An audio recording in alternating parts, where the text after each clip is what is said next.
go to the Mississippi Headwater State Forest and take some pictures. I was out hiking and decided that this would be an opportunity for some of the county commissioners who probably haven't been in the area up there to get a look at this.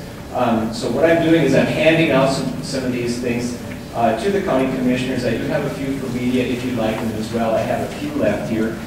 Basically what they are is pictures, and there are captions here that explain everything too, so that you can have them afterwards. The first set of pictures, which everyone won't be able to see here quite obviously, is at Coffee Pot Landing. It basically shows, the very first picture shows that the DNR has done just about everything they can do to restrict ATVs from getting across the trail and onto this snowmobile trail. They've gated it, they've put signs up, they've put boulders this big all over the place. The next picture shows the signs and the gate. The third picture shows the ATV trail going around the boulders and coming out the back side of the gate, going across the Mississippi River and up the hill on the other side. There's nothing the DNR or signs are going to do to stop these people, other than law enforcement. That's the only thing that's going to happen. On the second page, it's a picture of just trail damage, real obvious damage, real obvious trails that they've been using, that where they were restricted from. They're not supposed to be there in the first place. On the third page is shows where they've been crossing wetlands and into a wetland. This stream that runs down through this area runs into the Mississippi River. And then on the last page is pictures of where they've been on a sand hillside, and it's not a trail at all, it's just a sand hillside that they've completely denuded and just run all over the place. And again, I have these available for media and for the county commissioners. I do have a few extra available if you're interested. I think that ultimately my comment would be that we need to slow down this process. We need to make sure that the ATV owners can be respectful of trails before we give them trails. We need to make sure that they can take care of what they have already before we open up areas that are extremely sensitive before we give them others. Thanks. Thank you.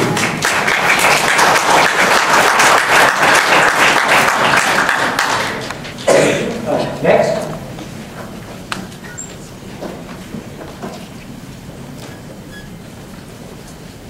My name is Roger Bachman. I'm from Solway out there, and I represent our township out in the area, which a lot of this area is in. And I represent a lot of people in our township, and the vast majority of them are ATV owners and like to enjoy that area down there as much as anybody. And I have not seen the damage. What I see is represented here, and I cover that area well. But one thing I would like to recommend is for the ATV trail, which is recommended along County Road 5 through Beltrami County. That is a wetlands along a lot of that area there. I would like to recommend that we use the snowmobile trail for an ATV trail and look at putting bridges in at Barrett and on the Little Mississippi River to make a trail all the way through there that attaches all the way through. And I also am very concerned about the Rice Lake access on the west side of the lake there. I realize it's county land there too, but the people in our area are very much concerned about that becoming a private lake. It is a public lake now. And one thing I want the people to know is that public land, a lot of us fought for this country to be free. And that land is public land, and it should remain public land for everybody to use. And there is room for everybody to use. Certain people shouldn't be restricted, certain groups of people. This is public land, and I want that point to be made, and there is room for all of us. There is quiet areas down there, miles of acres of it. In our township, there's 11,000 acres of public land, and there is plenty of room for everybody. And for some groups of people to start wanting to close and eliminate other people, that is not right. We need to see those places. Those lands are in real danger when the only time we see clean water is when it comes out of our faucet. And the only time we see wild growing grass is when we see a TV screen. The video game industry and the TV industry and the movie industry has kept a whole generation on the couch. We need to get those people off the couch and out into the open and underneath some sunshine. I'd like to take this opportunity to thank the county commissioners and the county officials and the DNR for this process. It has not been easy at all. I was involved at the meeting up in Warroad a couple of years ago. It was not a fun thing for anybody to be there. I stood next to Matt Norton and we talked for a couple hours, and it was very fruitful for that. A lot of emotion in this area, a lot of emotion on this process. And it hasn't been easy, but we have to move ahead. We talk about chaos. We can't go on the way we are. We have to get to the point of managed use on managed trails. And I applaud the effort to go towards that managed use on managed trails. The education will allow the lawbreakers to stand out the way they need to stand out, and the people with guns can deal with them at that time. There's been quite an increase in enforcement dollars over the past 5-7 years, and it's working. It is improving. Thank you. Next.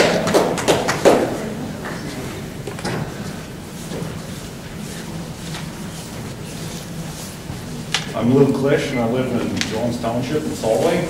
And first of all, I cut timber, and I help maintain, build trails, fix.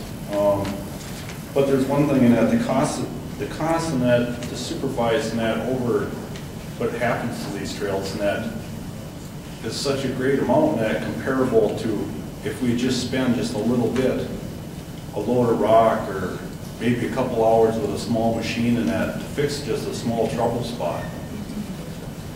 And in fact, in that down in the Bears Den area last weekend, and that they had the Civil Air Patrol also had a practice session and that a training session. And there was over 50 cadets down there.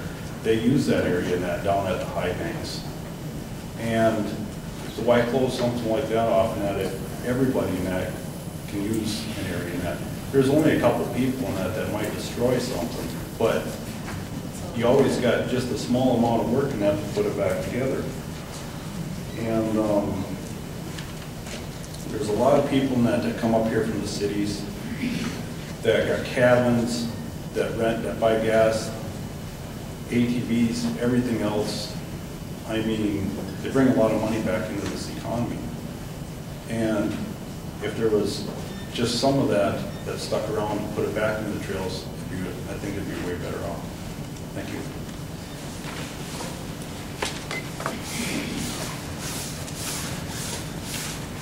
Anybody else in this room? Yes, Judy, you had a question? Well, I'd like to, for the record, address my comments to you. Are you, can you? Just, I could do it in 2 minutes. Yeah, come on.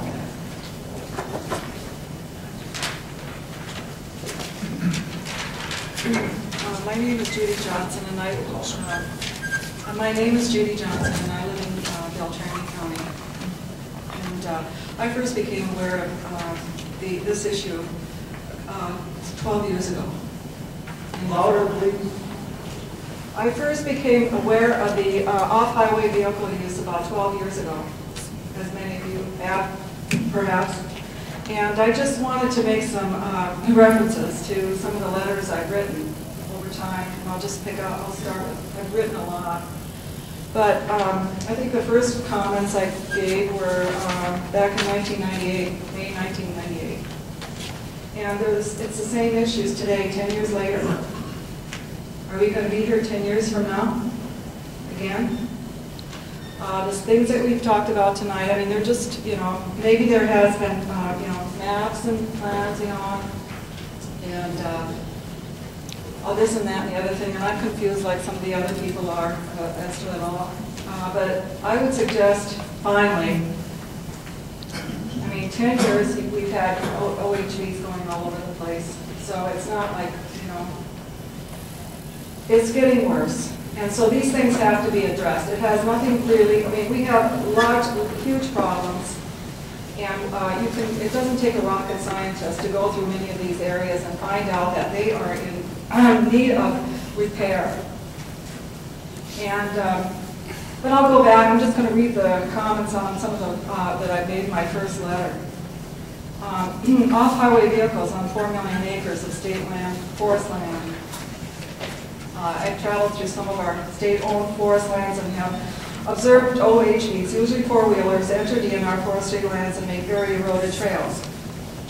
There are so many forest roads and DNR forestry land parcels that I see no practical DNR enforcement of individual roads due to limited staff.